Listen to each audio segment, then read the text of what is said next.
चाहेंगे अब आनंद जी से। आनंद जी अच्छे वक्ता हैं, अच्छे मतलब क्या कहते हैं, आलोचक भी हैं, रामायण पे अच्छा लिखते हैं, महाभारत पे अच्छा लिखते हैं, उनके पात्रों पे बहुत अच्छा लिखते हैं, ये विभिन्न पात्रों पे अलग अलग। तो हम चाहेंगे कि आनंद जी से आएँ, वो भी मीडिया के बाजार और सरोकार को लेके, क्योंकि मूलतः पत्रकार ही हैं, इसके अलावा लिखते रहते हैं। तो सबसे पहले चूँकि अब परिचय में ही कई बार बता दिया जा चुका है कि रामायण महाभारत वगैरह की बात कर रहे होते हैं, तो यहाँ पे जो महाभारत रामायण से जुड़ी हुई बात याद आई थी सबसे पहले वो ये थी कि जब महाभारत की लड़ाई शुरू होने वाली होती है उस समय बैठक हो रही थी और युधिष्ठिर जो थे उनको सभापति बनाया गया। पूछा गया सबसे पहले कौन बोलेगा, आप तय कीजिए। तो युधिष्ठिर बोले ठीक है ऐसा करो सहदेव तुम बोलना शुरू करो। तो सहदेव घबराते हुए खड़े हुए बोले कि भाई हम सबसे छोटे हैं यहाँ पे, मेरे ससुर के जैसे कुछ लोग हैं यहाँ पे, कुछ चाचा हैं, कुछ मामा हैं, सभी बड़ों को छोड़ करके मुझे ही बोलने के लिए क्यों कहा जा रहा है। तो इसके जवाब में युधिष्ठिर बताए थे कि देखो ऐसा होता है कई बार कि जो छोटा होता है उसके मन में जो बात है वो अगर बड़ों से अलग हो या कुछ कन्फ्लिक्टिंग हो तो वो कई बार संकोच के मारे बोल ही नहीं पाता है।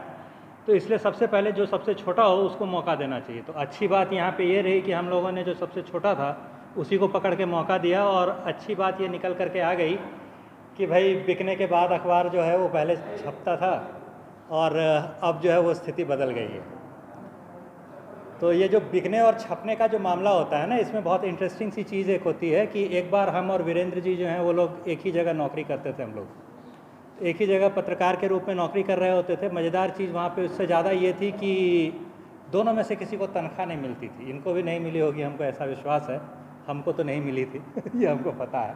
तो खैर कुछ दिन तक जब हम लोग वहाँ काम कर चुके तो कई नए लोग भी आते थे। अब जो नए लोग आते हैं उन लोगों के पास अखबार में काम करना शुरू करते ही सबसे बड़ी सुविधा क्या होती है ये सोचिए। एक अखबार वाला होने का टैग लगाते ही, जैसे ही आपके नाम पे अखबार वाला, प्रेस आप अपनी गाड़ी पे लिख लेते हैं, तो प्रेस लिखते ही आपकी गाड़ी पे आपके पास सबसे बड़ी सुविधा ये हो जाती है कि छोटा मोटा कानून अगर आप तोड़ दें ना तो आपको पुलिस वाला रोकेगा नहीं। लाल बत्ती अगर हम कूद जाएं और मेरी गाड़ी पे प्रेस लिखा हो, गाड़ी पे प्रेस नहीं भी लिखा हुआ हो, हम अपनी जेब से ऐसे पर्स निकालेंगे और जैसे ही अपना पर्स खोलेंगे ऐसे कि भाई कि लो हमसे फ़ाइन ले लो, तो उसको दिखा हुआ दिखेगा यहाँ पे कि प्रेस है, वो हमको छोड़ देगा, बोलेगा सर आप लोग पढ़े लिखे हो करके आप लोग ऐसे कानून तोड़ते हैं। हो सकता है दो बात सुनाए लेकिन हमसे वो फ़ाइन नहीं लेगा, ये एकदम तय बात है, छोड़ दिया जाएगा।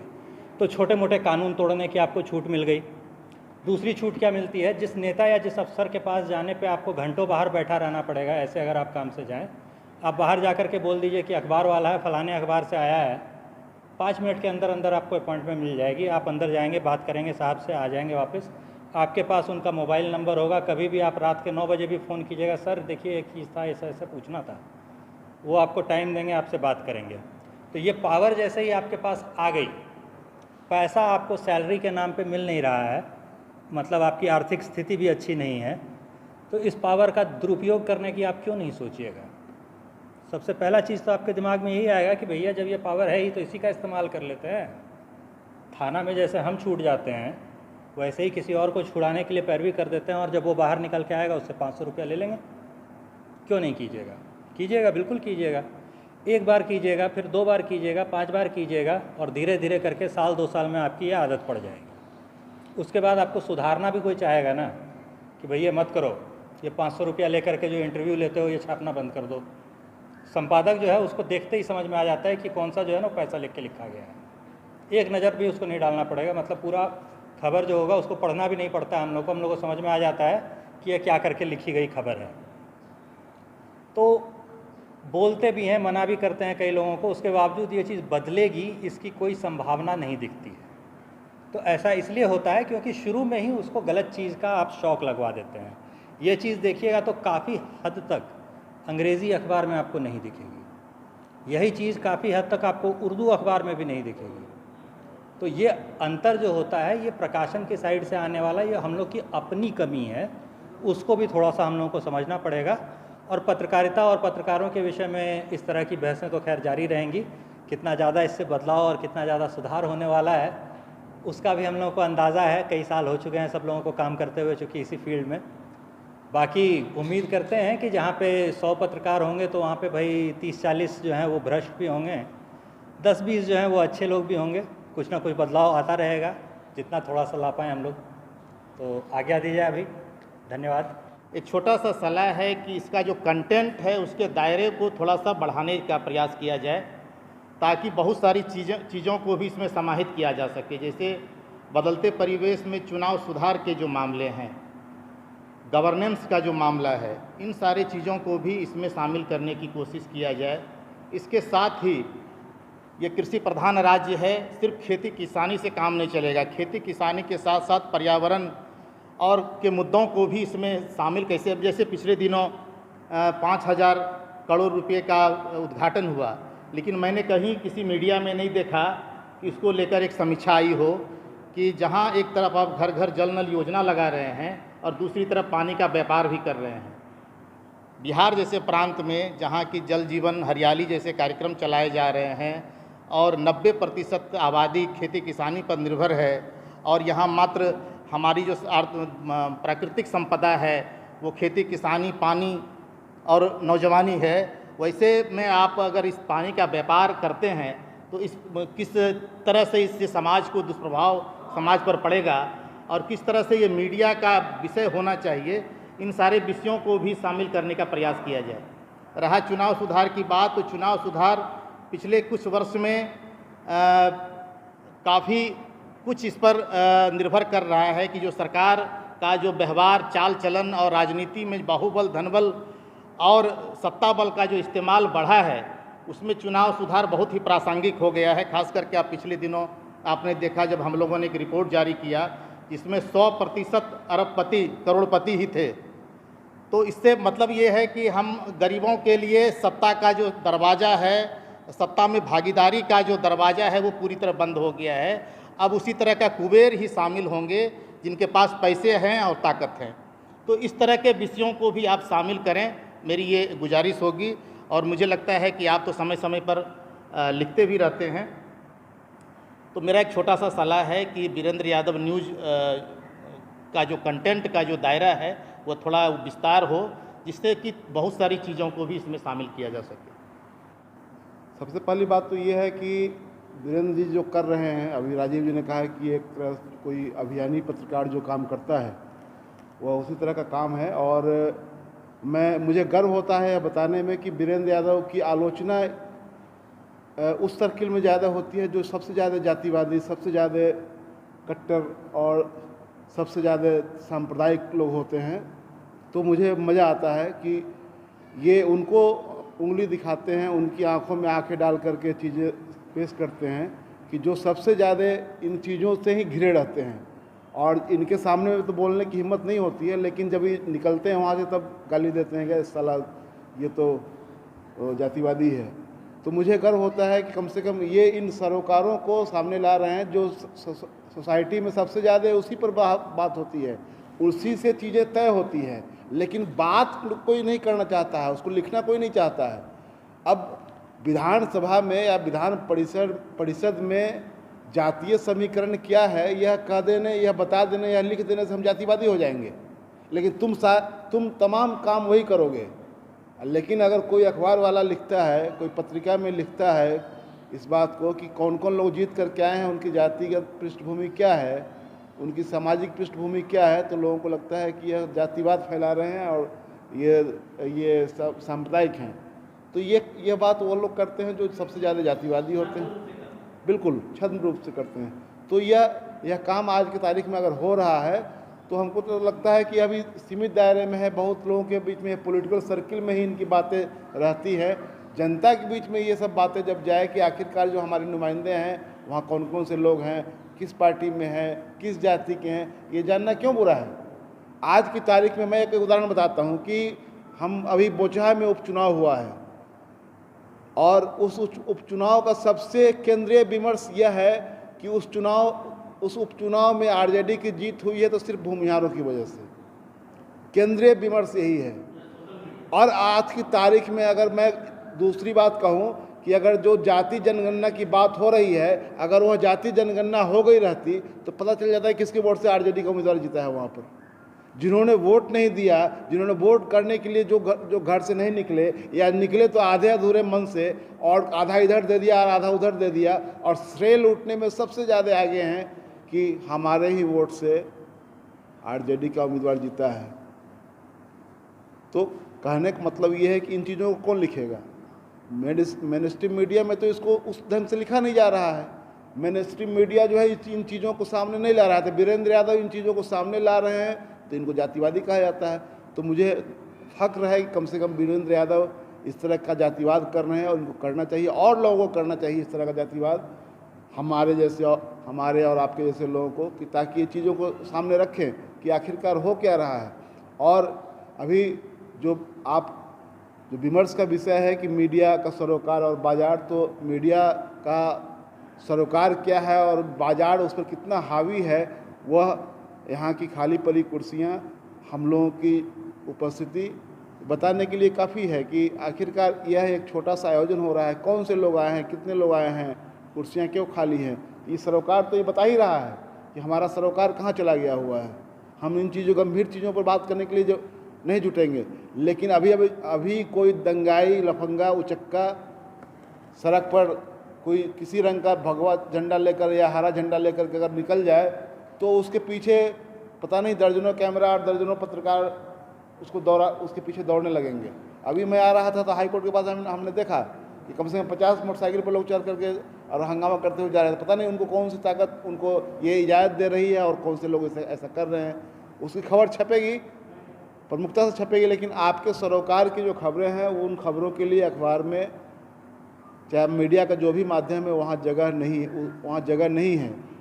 अब हम कल मुजफ्फरपुर में था, संयोग से वो मेरा गृह जिला है, और बोचहा से मैं आईपीएफ का उम्मीदवार भी रह चुका था 1990 में, तो वहाँ से एक तरह सा इमोशनल जुड़ाव था। मेरा गृह जिला भी है, अपने इलाके का मामला था, तो मैं गया था छुट्टी में, तो मैंने स्पेशली अपना काम ले लिया था कि हम वो काम करके ही आएंगे। तो वहाँ मैं था, तो कल जो पत्रकारों की गुफ्तगू मैं सुन रहा था, वहाँ जितने लोग थे, तो पहला रिएक्शन तो उनका ये था कि बीजेपी हार गई, बहुत अफसोस हो रहा था। दूसरा रिएक्शन ये था कि काश लोग संभल गए होते, अंतिम मौके पर तो यह देखने को नहीं मिलता। और तीसरी बात यह थी कि चलो भूमिहार की वजह से तो जीत गया है कम से कम। तो जो कॉन्ट्रडिक्शन है पत्रकारों के भीतर उनके भीतर का जो ये कॉन्ट्रडिक्शन है, उनके मन में जो अंतर्द्वंद चल रहा है, आखिर वो कहाँ उनको ले जा रहा है? अंतिम तौर पर चले जा रहे हैं उधर, वो किसी ऐसी चीज़ों की ओर नहीं जा रहे हैं जो आपको आगे ले जाए। हम कह रहे हैं कि यह अगर विमर्श अगर राजनीति में आया है कि ठीक है, कोई पार्टी कर रही है कि हम A to Z की पार्टी बनेंगे, तो चलिए अच्छी बात है कि कौन नहीं चाहता है कि आप सबको साथ लेकर के चलें। लेकिन अगर वह विमर्श यहाँ पहुँच जाए, उसको मीडिया का ही एक हिस्सा यहाँ पर लेकर के चला आए, उसको जो लोग हाईजैक करना चाहते हैं उसको कोई बेनकाब नहीं करे। अब एक मंत्री जो हैं, जो पूर्व मंत्री हैं, कल उनको हमने देखा कि वो, मुझे तो लग रहा था कि शायद उन्होंने अपने मुंह में अपना ही अबीर लपेट लिया था और चैनल पर आकर के वो धुआंधार भाषण दे रहे थे कि, और इस तरह भाषण दे रहे थे, लग रहा था कि कोई अहंकारी आदमी अपने अहंकार का प्रदर्शन कर रहा हो कि हम जो चाहेंगे वही होगा और हमारी ही वजह से ऐसा हुआ है और हम नहीं चाहेंगे तो फिर ऐसा नहीं होगा। तो एक आदमी चाह रहा है कि कैसे सबको इंक्लूसिव एक काम हो जिसमें सब लोग आए, सभी तरह के लोग आए, जो हम अपनी छवि बदलें, उसमें सब तरह के लोग समाहित हों। और एक व्यक्ति जो है उसको हाईजैक करके उसको प्रस्तुत कैसे कर रहा है कि हम जो चाहेंगे वही होगा। यहाँ हमने दिखा दिया है और आगे भी दिखा सकते हैं। आप अगर हमारे साथ हमारा सम्मान नहीं करेंगे, सम्मान इन्वर्टेड कमा में कि सम्मान अगर आप हमारा नहीं कहेंगे तो आपकी भी दुर्गति हम ऐसे ही करवा देंगे जैसे बीजेपी की करवा रहे हैं। तो और मीडिया के लोग इसको आराम से इसको दिखा रहे हैं, कोई सवाल नहीं कर रहा है। हमारे कहने का मतलब है कि इन चीज़ों पर कोई सवाल नहीं कर रहा है कि आखिरकार ये आप जो कह रहे हैं आप किस आधार पर कह रहे हैं। एक व्यक्ति जो है किसी पार्टी का नेता है, आज की तारीख में पदाधिकारी है, उसका फोटो वहाँ लगा हुआ है, लेकिन कोई सवाल उससे नहीं कर रहा है कि आखिरकार आपके फ़ोटो का इस्तेमाल हो रहा है, आप इस संगठन के साथ घूम रहे हैं, लेकिन पार्टी कोई कार्रवाई नहीं कर रही है। जो पार्टी का जो सिलेक्टिव चेहरा जो है उस पर किसी ने सवाल नहीं उठाया। किसी मीडिया में ये खबर नहीं चली कि आखिरकार कोई, मुझे लगता है कि अगर कोई किसी कमज़ोर जाति का वह नेता होता तो उस पर कार्रवाई हो गई रहती, चुनाव के दौरान उसको पार्टी से बाहर कर दिया गया होता। लेकिन ये मीडिया में विमर्श का विषय बना ही नहीं। ये सवाल मीडिया में विमर्श का क्या विषय नहीं बना जी। नहीं, मंत्री का नाम, मुझे कोई हर्ज नहीं है मंत्री का नाम बोले। उनका नाम सुरेश शर्मा है।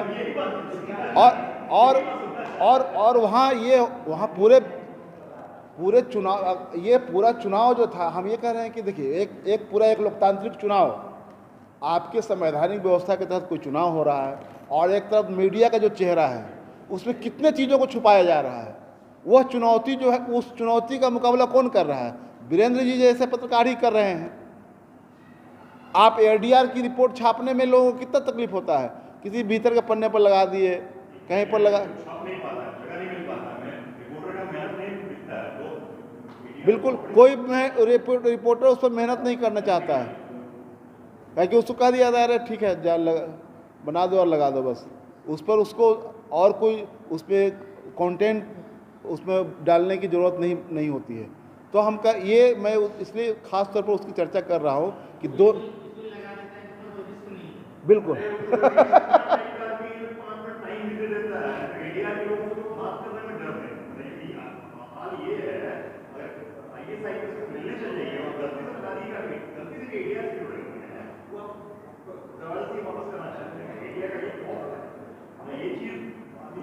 दूसरी बात मैं ये कह रहा हूँ कि आज की तारीख में सोशल मीडिया ने बिल्कुल एक तरह से वैकल्पिक एक औजार आपके पास है, जिसके ज़रिए आप चीज़ों का मुकाबला कर रहे हैं, चीज़ें लेकर के आ रहे हैं, लेकिन उसका एक दूसरा डाइवर्जन भी है, उसमें बहुत सारा दुरुपयोग भी, उसका दुरुपयोग इस सेंस में कि एक सोसाइटी, एक बड़ा तबका है जो मीडिया की उस ताकत को समझता है, उसको लगता है कि ये एक ऐसा ताकतवर मीडियम है जिसके ज़रिए हम अपना हित साध सकते हैं। और यही वजह है कि आप देखिए कि गांव घर में या छोटे शहरों में, कस्बों में जो पत्रकार हैं उनको एक तरह से वसूली एजेंट बना दिया गया है। उनको कोई पैसा नहीं मिलता है, उनको कह दिया गया है कि तुम जितना वसूल सकते हो वसूल लेना, उसमें से तुम्हारे पास जो अपना रखने के अलावा जो बच जाएगा हमको दे देना। बिल्कुल। तो यह चिंता का विषय है कि देखने में लगता है कि मीडिया का विस्फोट हो गया हुआ है, लेकिन नीचे जाकर आप देखेंगे तो उसका असर ये हो रहा है कि मीडिया के बारे में सोसाइटी में ये इम्प्रेशन बन रहा है कि ये सारा सब दलाली है सब, और ये एक तरह का दलाली का धंधा है जिसमें सब लोग लगा हुआ है। ये नई पीढ़ी, गांव घर के लोग इसी रूप में उसको देख रहे हैं। तो ये एक सोशल मीडिया का एक तबका है जो मुकाबले में खड़ा है, वो विकल्प पेश कर रहा है, लेकिन एक बड़ा हिस्सा जो है वो हमारी चिंता का विषय है कि वो उसके जरिए एक ऐसी छवि निर्मित हो रही है जिससे मीडिया का चेहरा, विद्रूप चेहरा सामने आ रहा है। उसको एक तरह से कमीशन एजेंट बना दिया गया है, उसको पैसा मिलता ही नहीं है। उसको है कि सिर्फ हाँ कि आपको हम एक कार्ड दे देंगे जो आप दिखा सकते हैं कि फलाने में यहाँ काम करते हैं, और उसके अलावा आप जो करना है अपना करते रहिए। तो इन तमाम चीज़ों के बीच में बीरेन जी जो काम कर रहे हैं बहुत सराहनीय है, और मुझे लगता है कि ये जो कुछ भी प्रकाशित करते हैं, जो चीज़ सामने आती है वो संग्रहणीय होती है। आपको वहाँ से संदर्भ लेने में, कोई आंकड़ा लेने में आप ले सकते हैं, और यह काम दूसरे जगह नहीं हो रहा है। लेकिन मैं फिर बार बार यह कहूँगा कि ये जो कुछ कह रहे हैं डंके की चोट पर करते हैं, और इनको इसका कोई अफसोस नहीं है। लेकिन मीडिया में मुझे लगता है कि 5% भी लोग वीरेंद्र यादव के प्रशंसक नहीं हैं। सब इनको पीठ पीछे इनको गाली देते हैं, सिर्फ इसलिए कि ये सच कहते हैं बस। लेकिन चलिए, कम से कम एक आदमी तो है जो गाली सुन करके ये काम कर रहा है। हम लोग भद्र बने रहने के फिराक में, जेंटलमैन बने रहने की फिराक में बहुत सारी बातें नहीं कहते हैं, लेकिन ये कहते हैं। ये जितना कहते हैं मैं भी नहीं कह पाता हूँ। तो जेंटलमैनशिप जो है उससे तो बाहर निकलना पड़ेगा आज की तारीख में, तभी तो हम जाकर कुछ कहेंगे, अन्यथा कहने के लिए तो कुछ नहीं बच पाएगा। कितने लोग कहने वाले हैं यहाँ पर? आप जैसे ही कुछ कहेंगे, कुछ लोग चंद गिने हुए लोग हैं जो कहेंगे तो मुख्यमंत्री तक से झगड़ा होने लगता है, प्रेस कॉन्फ्रेंस में झगड़ने लगते हैं मुख्यमंत्री बर्दाश्त नहीं करते हैं, वो भी एकदम तेवर में आ जाते हैं। तो ये इंटॉलरेंस जो है वो सभी लेवल पर है, चारों तरफ है। और सबसे बड़ा खतरा यह है कि जो मीडिया मैनेजमेंट का जो फंडा चला हुआ है, उसने, आप अगर किसी संस्थान में नौकरी कर रहे हैं, वहाँ आप अगर ईमानदारी पूर्वक अपना प्रोफेशनल काम कर रहे हैं, लेकिन आपके इर्द गिर्द इतना लोग मैनेज हो चुका हुआ है कि आपको घुटन महसूस होने लगेगी, कि आप अकेला महसूस करने लगेंगे, अपने आप को लगेगा कि हम तो इन लोगों में ऑड मैन आउट वाला जो किस्सा होता है वही हो जाता है कि आप अकेले वहाँ पर गए हैं, आपको लगता है कि बाकी लोग तो सब मज़े में है, सबकी प्रशंसा हो रही है और सब हमको ही तिरछी निगाह से देख रहे हैं, हमको ही गाली दे रहे हैं, भले ही खुलकर नहीं दे रहे हैं, मन में ही गाली निकाली जा रही है। तो ये जो चिंता के विषय है कि मीडिया मैनेजमेंट का जो एक बड़ा कारोबार जो है, जिसने सत्ता के, आपने कहा ना कि अभी जो हो गया है कि पहले मीडिया का मतलब होता था कि जनता की आवाज़, अभी हिज मास्टर वॉइस हो गया हुआ है, मालिक की आवाज़ है। मालिक चाहे वो सत्ता चलाने वाला मालिक हो या अखबार चलाने वाला है, चैनल चलाने वाला मालिक हो, वो हिज मास्टर वॉइस की स्थिति में हम लोग आ गए हुए हैं। तो ऐसी स्थिति में वीरेंद्र यादव जो कर रहे हैं बहुत बढ़िया कर रहे हैं और मैं समझता हूँ, मेरी शुभकामनाएं हैं कि और इनका काम बढ़े और हम लोग से जितना बन पड़ता है हम लोग तो करते ही हैं, आगे भी और लोग वीरेंद्र यादव जैसा काम करें और लोग बाहर निकले इस तरह का काम करने के लिए, तो बहुत खुशी होगी। बहुत बहुत धन्यवाद। वीरेंद्र जी के जरिए और डॉक्टर BN विश्वकर्मा जी के जरिए कि आज मीडिया लोगों के जरिए कुछ विचार विमर्श होगा गांधी संग्रहालय में। मैं भी अपना वक्त निकाला हूं और जो मुल्क का हालात है अभी, जो बहुत ही गंभीर परिस्थिति में है और हम तमाम लोगों को सोचने का विषय है। ये मीडिया, कार्यपालिका, न्यायपालिका, विधायिका भारत का 4 स्तंभ है और चारों के अंदर कुछ लोगों को छोड़कर, जिस तरह से वीरेंद्र भाई की अभी बातें हो रही है, सभी में भ्रष्टाचार व्याप्त है, जिसका नतीजा ये है कि अब लगता नहीं है कि भारत मेरा लोकतांत्रिक देश भी है। राजनीति का मामला ये है कि अभी हमारे सर उठाए बात कि ये धनवानों की खेती हो चुकी है। कार्यपालिका दलालों की जगह बन चुकी है, न्यायपालिका न्याय को खरीदने का कंपनी बन चुका है और पत्रकारिता में कुछ लोग जो बचे हुए हैं जो इसको बचा करके रखना चाहते हैं। तो ऐसे बंधुओं के साथ भारतीय मोमिन फ्रंट की ओर से तमाम सहयोग रहेगा कि जब इन चारों शोबों में ईमानदार, अच्छे और सच्चे लोग नहीं आएंगे तो हमारा जो देश का लोकतांत्रिक व्यवस्था था, जो हमारे देश का धर्मनिरपेक्षता था, इस पर बड़ा खतरा आ चुका है। इसको रोकने के लिए चंद लोगों को गोलबंद होना पड़ेगा। मुझे कहने में ज़रा भी ग्रेज नहीं है कि भारत के अंदर जो 9 तारीख की दृश्य पैदा की गई, वो शायद अपने देश के अंदर इतने सालों के अंदर इतना बुरा दिन देखने को मिला होगा। जो लगता था कि ना संविधान है, ना न्यायपालिका है, ना कार्यपालिका है, और हमारे मीडिया के साथी भी उन अपराधियों को छापने का काम किया, आगे बढ़ाने का काम किया।